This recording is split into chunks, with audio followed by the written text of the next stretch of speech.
Szóval a katasztrófák sem tarthatnak örökké, mihelyt a termény odavész, a sáska más vidék után néz. Ez volt Yang Ercsön Namu kínai író és énekes, a mai napig élő kínai író és énekes bölcsmondása, és ezt a mondást, ezt Diós Győrbe küldöm. Intro után megmagyarázzuk. Intro.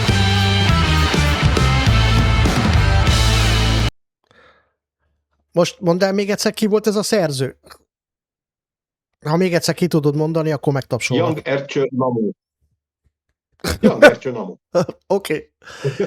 Miért is küldted ezt Diós Győrbe? Azért, mert mihelyt a termény odavész, a sáska más vidék után néz. Miután üres lesz a kassa, valószínűleg lesz megújulás, de addig nem. Jó. És megyünk is tovább. Van egy időkeretünk, amit ki kell használnunk, de igazán nagyon.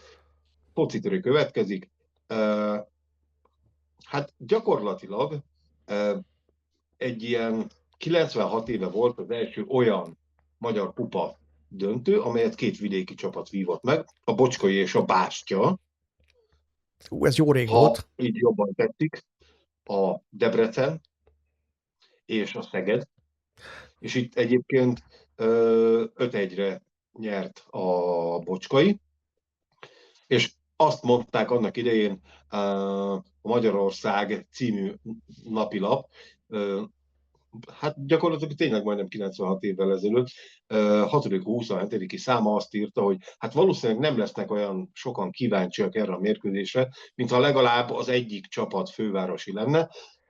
Ez így is volt, 1200 néző volt egyébként a kíváncsi erre.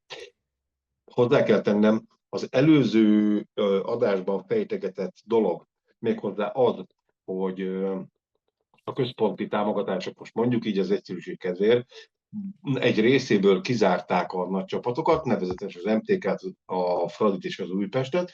Az úgy nézett ki, hogy ezeket a pénzeket a kisebb kluboknak adták át, holott a bevételek, amelyek keletkeztek, ennél a 3 csapatnál keletkeztek, még ha az Újpest ebbe lemaradásba is volt úgy egyébként. Ennyit arról, hogy mennyire kell utálni a fővárosi csapatokat, és hogy milyen alapja van a főváros és vidék ellentétnek. És akkor ezt lehetne tovább ragozni. Ezt már akkor is az MLS-nek sikerült elbaltáznia. Micsoda véletlen, már akkor is voltak anomáliák a focitörőben. Egyébként szerintem ez a létszám, ez a szurkolói, nézői létszám azért egy kicsit, hogy mondjam, tehát azért vidéken sokkal többen voltak kíváncsiak. Itt feldolgoztuk már például a Szombathelyi Szabárja kupát 1914-15-ből, azt hiszem akkortól, át ott már 20 000 néző volt. Tehát az... Így van. Meg egyébként hozzátartozik, hogy lehet, hogy így sokkal több néző volt. Csak akkoriban a nagy csapatok és kis csapatok, főleg a vidéki csapatok ellentéte az egy olyan hihetetlen nagymértékű volt, és egyébként hozzátartozik, hogy való igaz, hogy a sportújságok általában, mert akkor még nem csak egy volt, általában azért a fővárosi csapatok befolyása alatt álltak azért. Ez meg az igazságnak a másik része, tehát, és én éppen ezért gondolom, hogy ez a főváros-vidék ellentét, ez nálam egy ilyen eléggé lejárt lemez, tehát, hogy így, ezt én azt gondolnám, hogy nagyjából hagyjuk. De képzeld el, az MLS, bár nem mondta, de ő nem támogatta, és nem támogatja Gómez honosítását. Csak ugye az a kérdés, hogy nem is ez a kérdés, de az a kérdés, hogy vajon ki kérdezte erről az MLS-t? Pont ő maga az MLS mondja el, hogy Mariano Gómez magyar állampolgárságának megszerzése a Magyar Labdarúgó Szövetség bevonása és tájékoztatása nélkül történt. Könyörgöm, a Magyar Labdarúgó Szövetségnek mi köze van ahhoz, hogy ki milyen állampolgár, hogy honosodik, avagy nem, vagy úgy egyáltalán. Hát ez akkor lehetne kérdés, hogyha felmerülne az ő magyar válogatottsága. Az még szerintem azért nem nagyon merült fel.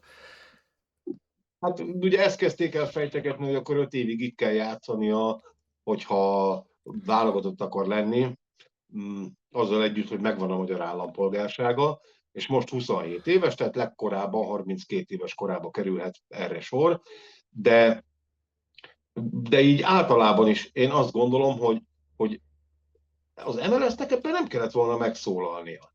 Hát semmi köze nincs hozzá, hogy a Mariano Gomez, ő hogy dönt.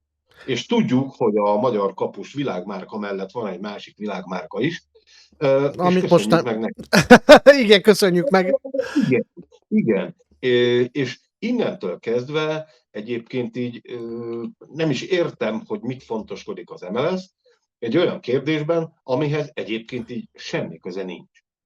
Tehát, hogy Tudod, mi jut eszembe? Emlékszem, hogy az Emédi Zolinak volt egy kurva jó, bocsánat, egy nagyon-nagyon jó beszólása mindig a játékvezetőkre, amikor nekiállnak fontoskodni a pályán, elkezd füttyögni, hogy vagy vegyék észre, hogy én itt vagyok. Tehát most komolyan ilyen az MLS, hogy hé, mi történt? Mi történt? Ez körülbelül olyan, mint amikor a Ferencváros elkezdett egy saját koncepció alapján a kupa résztvevő lenni. És akkor hirtelen jött ez a magyar szabály, akkor is úgy azt vette észre az ember, hogy az MLS kapcsolt, hogy ő nem csinált lófasz se ebbe a témába, tehát nem segítette nem csak semmelyik magyar klubot azzal kapcsolatban, hogy a nemzetközi kupákban hogy szerepeljen. A Fradi kitalált egy koncepciót, mivel nem volt, amit kövessen, és akkor hirtelen egyszer csak így a pályaszéléről beszólt, hogy hé, ez nem jó, mert ez nekem nem tetszik, meg nem szóltatok. Igen. Tehát így Igen. Pont erről van szó. Én azt gondolom, hogy az MLS nem egy ilyen állampolgárságügyi hivatal, vagy nem tudom mi a túró, hanem az egy labdarúgó szövetség, és egyébként a saját szabályai szerint a Mariano Gomez a ellenünk elkövetett sajnálatos merényletnek a részeseként, ő magyar játékosként lépett pályára. Most a merényletet értsétek jól. Tehát persze, világos.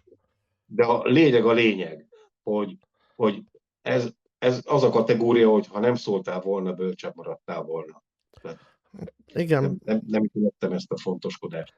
Abszolút ez nagyon szép ez a magyar közmondás, és tökéletesen illik is ide.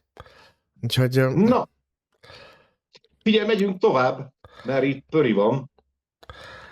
NBB1 közvetítési jogok, a változás van itt, úgy néz ki. Április 26 lett az előminősítési határidő. A pályázat benyújtási határidejét pedig meghosszabbították május 4-ére. Itt ugye annyi a történet, hogy az M4 Sportnál állítólag valami ilyesmi volt a megfogalmazás, hogy most pillanatnyilag ebben a helyzetben, ami most van itt politikailag, és azt hagyjuk is, nincs olyan személy, aki tudna dönteni arról, hogy milyen összegeket és milyen közvetítésekre fordítsanak. Ezért ők ugye eleve el sem tudtak indulni, ezért azt hiszem, hogy az RTL meg a Sport TV volt a két versenyző, de most ez hirtelen így változott. Most úgy néz ki, hogy ezt meghosszabbították, lehet, hogy addigra, és itt volt a két említett határidő, hogy addigra, azaz április 26, illetve május 4, addigra előáll egy olyan helyzet, hogy lesz olyan felelős vezető az M4 Sportnál, vagy általában egyébként az állami tévénél, aki majd fog erről tudni dönteni. Én most ebben azt látom, hogy lehet, hogy az MLS tájékozódott előzőleg, vagy már jöttek oda előminősítésre ajánlatok, és kiderült, hogy hát az a pénz, amit fizetnének, az a bakfitty. És lehet, hogy ez tulajdonképpen egy segítségkérés, ha most már az új kormánytól, hogy hát kéne az a pénz, mert akkor ha nincs az a nagy pénz, akkor mi nem tudunk nagyon királykodni, csak kicsit, de a kis király, az már nem mi vagyunk, mert az nem a mi kategóriák, mert mi óriási nagy királyok vagyunk. De az igazság, hogy ezt a problémát értem is és nem is értem. Az egyik probléma természetesen megint az MLS, hogy teljesen ad hoc működik. Tehát nincsenek a kiforrott szabályok, nincsen minden, amihez lehetne alkalmazkodni, ugyanígy a jogdíjakkal, ugyanígy bármi mással. Tehát így kapkodnak össze-vissza, és itt látszik, hogy mennyire szervezetlen az egész, hogy mennyire nem foglalkoztak eddig ezzel sem. Ugyanúgy, mint például a bajnokság megszervezésével, bonyolításával az ő értelmezésükben.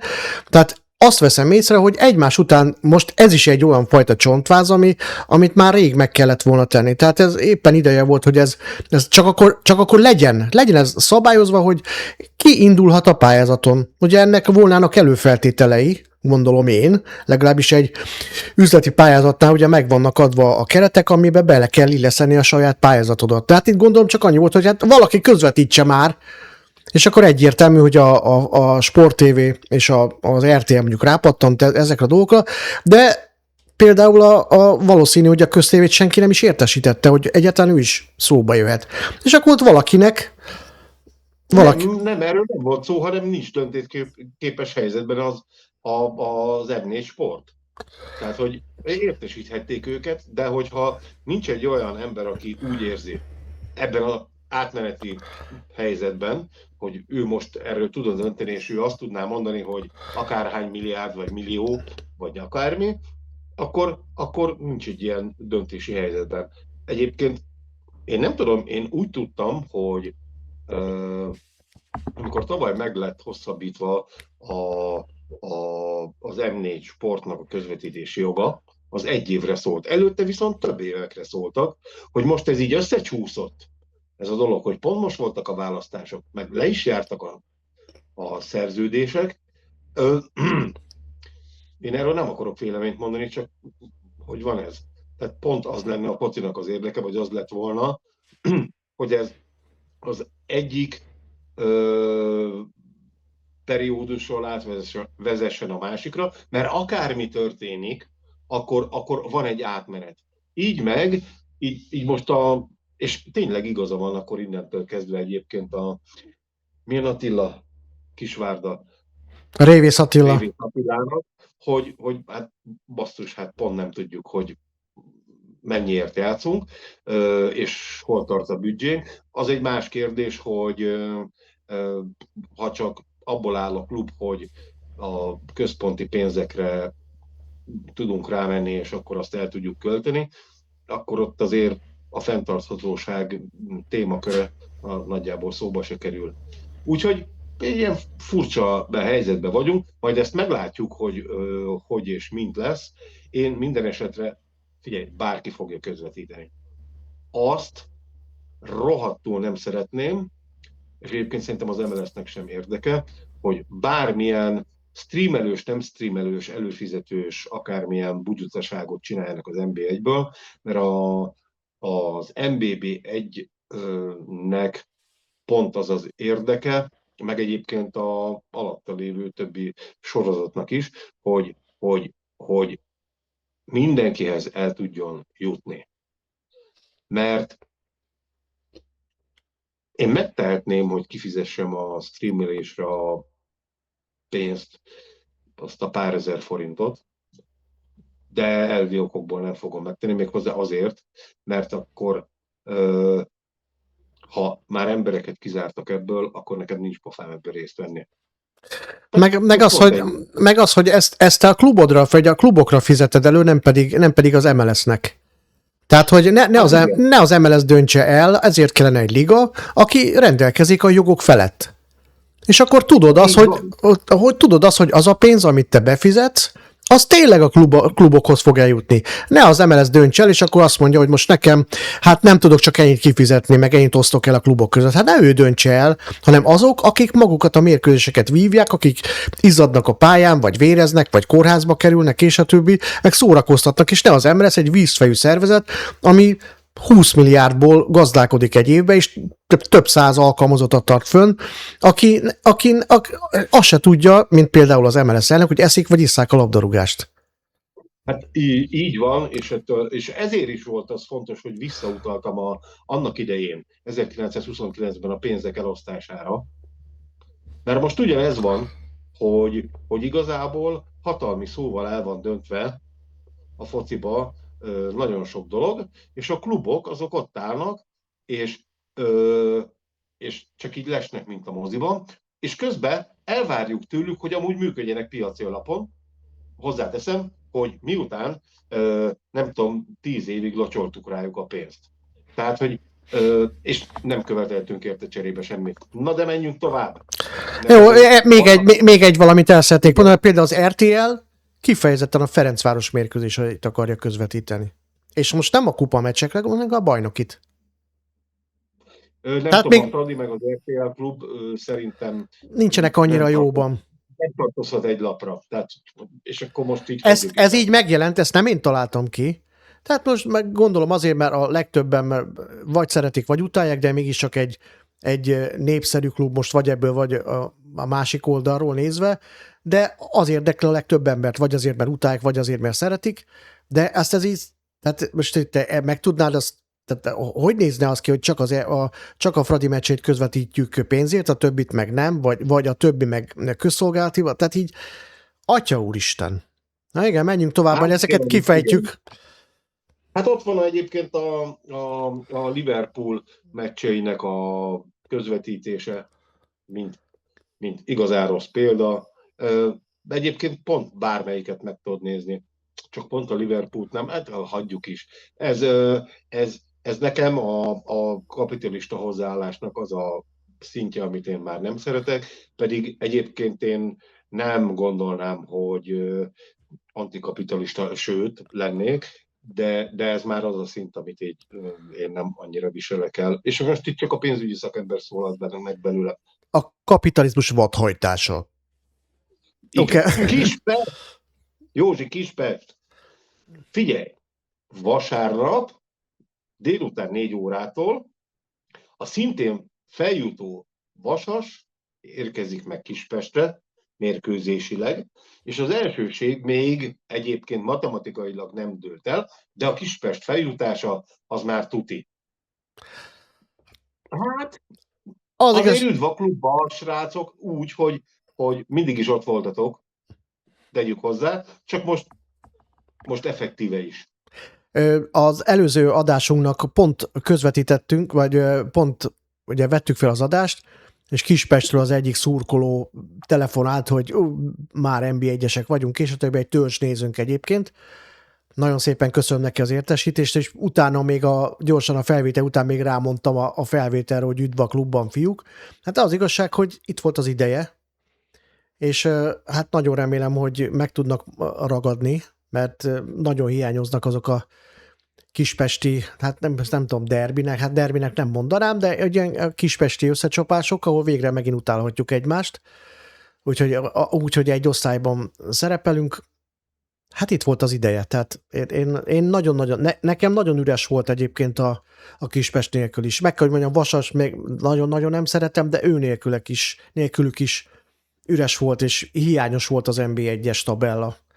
Igen, hogyha a Barcika mellett más esett volna ki, és nem a másik, és a legfontosabb borsodi csapat, hanem mondjuk az, akikre gondolok, és van választék, akkor tökre hasznos lenne a magyar foci szempontjából.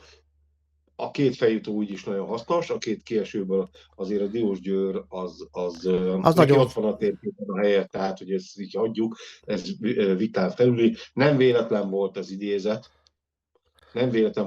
csak ebből az idézetből azt következik, hogy amíg ott teljesen, totálisan tacsra nem megy minden, és sorsod-borsod alapon megint a nulláról el nem kell kezdeni, addig nem lesz változás ebbe a témába. Ugye lehet, hogy majd fogunk csinálni egyébként erről egy videót, most nem akarom spoilerezni, de szerintem fogunk csinálni a Diósgyőrről egy videót, ahogy egyébként más csapatokról is, csak ez most nagyon hangsúlyos, hogy a Diósgyőrről biztos nem. Hát azért, mert gyorsan még elmondom, mert volt egy cikk, ami megjelent, ahol magyarázkodik a Diósgyőr. A vezetőség. Ugyan, nem is annyi volt a költségvetésünk, de majd azt kifejtjük az adásban, nagyon érdekes, és én nagyon oda szeretnék mondani. Szeretnék majd egy vendéget is behívni majd az adásba. Nagyon remélem, hogy összejön. Úgyhogy ezt akkor most így ilyen roham tempóba kibeszéltük, és még egyszer köszöntöm a kispestieket megint az őket megillető helyen. Én nagyon vártam őket. Úgyhogy majd megint lehet az MLS-nek bírságokat kiszabni egymás szidásáért. Kispest témában még csak annyit, hogy én nagyon szurkolok, különösen még egyébként Feckónak is, azért, hogy ő megint feljutott egy csapatot, és most sikerüljön is neki az, hogy, és akkor meg is ragadjon az NBA-be, és végre, most jó értelemben véve, ő is az NBA-es edzőkeringő része legyen, mert szerintem odavaló. Én De szerintem akkor be is fejezzük. ők is, és a Igen? Vasas is benn maradnak, ennyit akart. Én nekem ezt Nagyon így tutira gondolom veszem. én is. Na, és akkor egy kicsit előre tekintünk. A 33. forduló valami egészen fenomenálisan lesz megrendezve. Pénteken azonnal 2 darab mérkőzés lesz, 17:45-től és 20 órától, Spari Barcika 17:45-től, Felcsút MTK 20 órától. Ez a két meccs az olyan, hogy olyan sok mindenről nem dönt.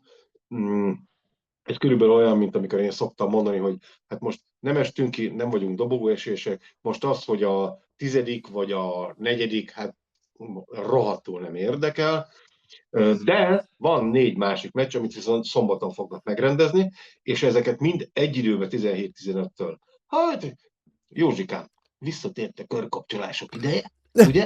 Körkapcsolás bajnoki labdarúgó mérkőzésekről. Tudod, ki hiányzik? Igen. Vas István Zoltán és a többiek. Megmondom őszintén, hogy Igen. annyi ilyet hallgattam. És egyébként ez a Kisvárda, Eto, Fradi, Zete, Loki, Újpest, DVTK, Paks, megjegyzem, akkor ezek szerint legalább 4 varkocsi az van. Hát, Akkor sok mindent nem értek viszont, ha van 4 varkocsi. Most csak így. hát én sem, megmondom őszintén, mert ugye 3-ról volt szó, most akkor Vagy akkor most így az egyik meccsen nem lesz, mert nem fontos most, vagy már nincs nekünk, vagy akármi, és akkor hol van az esélyegyenlőség. Jó, hagyjuk is. Az a lényeg, hogy hát az utolsó fordulóban egy időben lesznek fontos mérkőzések. Korábban egyébként ez úgy volt, hogy azért már a bajnokság vége felé ez az egyidejűség többször érvényesült, de értem, a közvetítési pénzek, hogy külön-külön játsz, és mindegyiket közvetítjük, és teljes terjedelemben, és nem zavarba a másik meccs. Oké, értem, minden frankó, most így döntöttek, de a 4 varkocsi azért örülök, hogy van, tehát akkor szaporodtak, tök jó. milyen jó, hogy Persze lehet, hogy milyen jó, hogy a téma lehet, hogy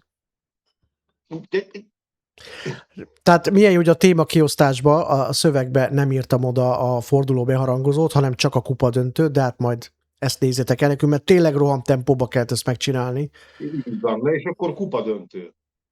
Na, figyelj, ott a Fradi, akinek van egy meccse, ami arról fog tudni dönteni, hogy legalább az Európa Ligába el tud indulni, ha már a bajnok ki arany nem jön össze, és akkor ezt be tudja biztosítani. Tehát itt már úgy bebiztosítani, hogy ez már ugye a bajnoki meccs után lesz, tehát ez a bajnokság már lezáródik, de itt lesz egy ilyen lehetősége, egy ilyen bónusz, hogy na még akkor ezt így meg tudod ütni. Most Ez egyik. nem a kupa döntő lesz először, és utána az utolsó bajnoki? Én úgy emlékeztem, hogy a kupa döntőre. Írjátok meg, tájékozatlanok vagyunk, fogalmunk nincs. Két Jó? öreg fasz, biztos. Én legalábbis úgy tudom, hogy a kupa döntő az most hétvégén lesz, és egy hét múlva lesznek a mérkőzések, a bajnoki befejezés. Hát mindig a kupa döntő, mindig a bajnokság lezárás után szokott lenni, ezt én csak így a szokásokból, tehát, hogy így... Na, ezen nem fogunk összeveszni. Ezen nem fogunk... Én most meg sem fogom nézni direkt azért, meg ki sem fogjuk vágni. Lássátok, hogy igen, esendő az ember, és akkor egyébként így vannak ilyen dolgok, amikor így benézi valamelyikünk, ugye, most nem tudjuk, hogy ki. De a lényeg, hogy a Fradinak egy plusz egy esély, egy ilyen bónusz, az etének meg nagyon fontos lenne, hogy bár valószínűleg az edzőjük egyébként távozik majd, úgy néz ki, legalábbis a pletykák szólnak. Hát ez nagy kár Navarroért. Igen, de ahogy ez a ez a társaság működik, Navarro négyzet fog jönni helyette, tehát ugye ne sajnáljuk egy pillanatig se, de nem is ez a lényeg, hanem hogy akkor már el tudja érni az ETE az első évben, amikor ez a stratégia beindult, hogy már nemzetközi szinten is valamilyen hosszban, vagy valahány mérkőzésre meg tudják mutatni magukat. És ha esetleg még ott is siker következne, akkor aztán itt, tudod, itt megütötték a főnyereményt, és úgy látszik akkor, hogy ha van szakmai hozzáértés, van szakmai alázat, és van egy határozott irányvonal, és ezt végig is viszik, akkor még akár gyors pénz is van. Nagyon durva. Hát én azért gondoltam, hogy most hétvégén lesz a kupa döntő, mert hogy ma volt a sajtótájékoztató, ahol a két csapat, nem majdnem szövetségi kapitányt mondtam, hanem a két edző és a két csapatkapitány, vagy legalábbis a két játékos delegáltak, és egy esettanulmány volt a sajtótájékoztató. A Dibusz Dénes, hát a maga tapasztalatával, korrektségével nyilatkozott. Hát az ETE oldalról pedig nem láttam azt a magabiztosságot, inkább egy kicsit fáradtnak láttam, viszont a két edző között is azért van különbség. Elmondta az Zalaegerszeg menedzsere. És neked van igazad, 9-én van a kupa döntő, és utána van a... Ez egy érdekes, egyébként én is meglepődtem ezen, de nem érdekes. Igen. És ott megjegyezte a Zalaegerszegnek a vezetőedzője, hogy minden tét nélkül, minden teher nélkül tudnak játszani a játékosok, hiszen kiemelte főleg az, hogy a bajnokságnak úgy indultak neki, hogy majdnem kiestek. Tehát az volt a cél, hogy benn maradjanak, és ehhez képest azért ott vannak dobogó közelben, és a kupáért még játszani is tudnak. Tehát ez egy akkora pluszt motivációt ad az a teher nélküliség, hogy tudják játszani a saját játékukat, ami van. Tehát Zalaegerszegen van saját játék a csapatnak, és nem fogom őket nagyon ajnározni, bár megmondom őszintén, nagyon szimpatikus Ferencvárosnak a Zalaegerszeg csapata, de hogy most különösen a magyar tradíció szellemében játszanak egy latinos futballt, ez nekem nagyon-nagyon szimpatikus. Úgyhogy rendkívül fiatal, nagyon szépen kimazsolázott dél-amerikai játékosokkal állnak föl, akik tudják, hogy hova kerültek szerintem, vagy legalábbis ebben a futballkultúrában, ebben a futballközegben azért ez szép dolgokat visznek a pályára. És nagyon tetszik, hogy melléjük becsatlakozva vannak olyan kicsit talán idősebb és tapasztaltabb magyar játékosok, akik ugyanebben a szellemben tudnak játszani. Tehát nagyon hamar megtalálta a mozaik kirakóst a vezetőedzőjük, hogy ezeket a magyar játékosokat lehet ilyen szellemben is játszatni. Ez egyébként példát adhat a többi magyar edzőnek is, aki azt mondja, hogy hát a latinos futballt már felejtsük el, mert most már csak az erőfutball, csak a stratégia, csak a taktika, csak a... Igen, ezek sem elhanyagolható dolgok, főleg a modern labdarúgásban, de azért az a latinos, vagy annak innen az ace futball, az a magyaros futball, ami azért megjelentődött nagyon sokáig a magyar pályákon, akár 70 éven keresztül is működött, és sikerre is vitt. Azért azt nem lenne szabad nekünk elfelejteni, nem szabad a saját identitásunkat feladni, csak azért, mert mit tudom én, Kutasi elvtárs annak idején kitalálta, hogy most már nekünk ilyen futballt kell csinálni, és ennek a szellemében folyik az utánpótlás képzés azóta is. Sajnos. Igen, és azért azt kell látni, hogy az észfutball és a mai latinos futball között az a különbség, hogy a mai latinos futballhoz nagyon komoly fizikai felkészültség kell. Hát anélkül már nem megy. De annyi csak a különbség az erőfutball meg a latinos futball között, az erőfutballban az erőre, a gyorsaságra, a ruganyosságra helyezik a hangsúlyt, és az a trigger, az vezérel mindent. Míg a másik esetben azt mondják, hogy azért kell a fizikum, hogy te meg tud mutatni a technikai tudásodat, hogy azt fel tud használni amellett a sebesség mellett is, amit a mai futball megkövetel.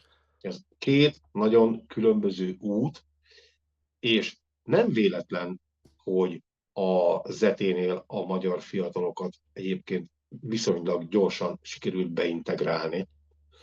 Azért, mert természetes módon, és akkor most megint visszamehetünk itt a nyelvünkre, a hagyományainkra, az identitásunkra, stb., amiről nagyon sok ember azt mondja, hogy nincs, de van, és az ETE pont ezt bizonyítja, hogy érdekes módon ebbe a játékba bele lehet integrálni a magyar játékosokat. És most mondom a másik, az ellenpéldát, az Újpestnél a ma követett játékba a magyar játékosokat nem biztos, hogy olyan könnyű beintegrálni, mert másról szól, ez egy németesebb, ez egy szögletesebb, ez egy fizikálisabb dolog, ahol a fizikumból következik a technika, és nem a technika szolgálja a fizikum. Tehát tényleg nagyon két különböző dolog. De hát majd meglátjuk, és egyébként az az érdekessége ennek a kupadöntőnek, ami ezek szerint, és akkor tényleg így van, mert megnéztem, az utolsó forduló előtt lesz, hogy viszont az utolsó fordulóban meg a Zete vendégként látogat a Fradihoz, és akkor itt lesz egy ilyen rövid idő alatt egy ilyen revans lehetőség. A kupadöntő, hogy alakul, attól függően lesz ugye revans vágya valamelyik csapatnak. Zseniális rendező az élet, mert ez egyébként azért nem az MLS rendezte így, azt azért tehát tovább kellett jutniuk a csapatoknak. Én csak mondom, hogy a két csapat, aki bejutott a 30-ban a döntőbe, a Bocskai és a Bástya. A Bástyának nem volt olyan nehéz dolga, mert a Hungária, az MTK-nak a profi csapata, amerikai túrán volt, és azt mondta, hogy adjuk ezt a kupát, akkor nyerjetek. Még egy valamit Tehát, akkor még így voltunk. A két csapat összehasonlításában, még Ferenci Attila értelmezésében, ugye azt mondhatni, hogy a technikás futballnak a párharc kerülő, és amíg például a Ferencváros, amit játszik, az a párharc kereső játék. Tehát ez a kettő igazán a két lényegi különbség, hogy mondjuk annak idején el tudtátok volna képzelni egy párharc kereső játékban mondjuk a Töröcsiket. Tehát, hogy Igen. most csak egy profán példa, de ez is egy stílusok csatája lehetne egyébként, hogy a Ferencváros az ő klasszikus stílusában játszana azt a erőfutball, egyenes támadásos futballt, 3 érintésből a kapu előtt, csak nem így, ahogy most a Kín csinálja, és ugyanaz a játék, amit például annak idején az MTK játszott, mert az MTK most jelen pillanatban szerintem szépen párhuzamba lehetne állítani az ETE játékával, egy nagyszerű mérkőzés lehetne, hogyha a Fradi a saját stílusában játszana, nem ebben az írfaékben. És mondom még egyszer, ez tisztelet mellett mondom Kínnel szemben, illetve az elért eredmények ismeretében, és ez tisztel vagy nemzetközi viszonylatban ez azért nagyon szépen lerakta a névét a Ferencváros, de hagy éljek azzal a kritikával, mint általában egy foci szurkolók, akinek semmi nem jó, hogy azért ezt a futballt lehetne úgy is játszani a Fradinak a stílusában modernizálva. Ezt már bemutatták már egy páron, de én azt gondolom, hogy ez sokkal közelebb állna a szurkolóknak a szívéhez is, az identitásunkhoz, hogyha tényleg a Fradi stílusában, és mondjuk a magyaros stílusban játszó Zalaeger, megint MTK-t akartam mondani, Zalaegerszeg, egy nagyon jó összecsapás lehetne. Így igazán egy nagyon izgalmas mérkőzés lesz, ahogy a Dibusz elmondta, hogy hát jelen pillanatban 2 nem ide, és nagyon jó lenne, hogyha 2 hét múlva már 2-2 lenne a mérkőzéseknek az aránya. Ez azt vetíteni előre, hogy mind a 2 mérkőzés megnyerjük. Én szerintem jelen pillanatban hiába a Zalaegerszeg teher nélkül tud játszani, nem tét nélkül, hanem teher nélkül tud játszani. Tehát semmi nem történik akkor, hogy kikapnak a kupa döntőbe. Ez ég egyet a világon semmi. És ha kikapnak a bajnokin, akkor sem történik semmi, mert egy borzasztó nagyot léptek előre, mindenféleképpen bemutatták, hogy ez a projekt ez egy év alatt is tud működőképes lenni. Nem kell hozzá más, csak egy olyan stáb, aki ért, és tudja, hogy mit akar csinálni, megvan hozzá az a háttér, ami biztosítja a technikai és a minden más feltételt, ez is megvan Zalaegerszegen, és megvannak hozzá a megfelelően kiválogatott játékosok, akik egy olyan scout rendszeren keresztül kerültek ide, ami egy adott stílusban keres játékosokat, és ezt meg lehet csinálni. Mindenkiért ott a példa. Ez Magyarországon is meg lehet csinálni. Magyar játékosokkal is. Igen, és mennyi idő óta pofázzuk ezt, és mennyi idő óta megkapjuk a pofánkra azt, hogy ez nem így működik. Hát kérem szépen, ez így működik. És ennyire rohadtul egyszerű, nem egyszerű. De Egy percünk van. Így van, de ennyire egyszerű lehet, hogyha hozzáértők működtetik. És miután 1 percünk van, akkor el is búcsúzunk, azzal, hogy azért még izgalmas dolgok jönnek a kupában is, és a bajnokságban is, és hát nézze mindenki helyszínen, tévébe, hajrá, szurkolónk! Mint halálig magyar foci. Sziasztok! Érdekel Sziasztok! a véleményetek. Kommenteljetek. Mások véleményére kíváncsiak vagytok? Osszátok meg ezt a videót. Ami ha tetszett, Akkor lájkoljátok. és ha esetleg még ezen túl anyagilag is szeretnétek minket támogatni, Akkor a szuper köszönettel, vagy a leírásban található bankszámla számon direktben is tudtok bennünket támogatni. köszönjük!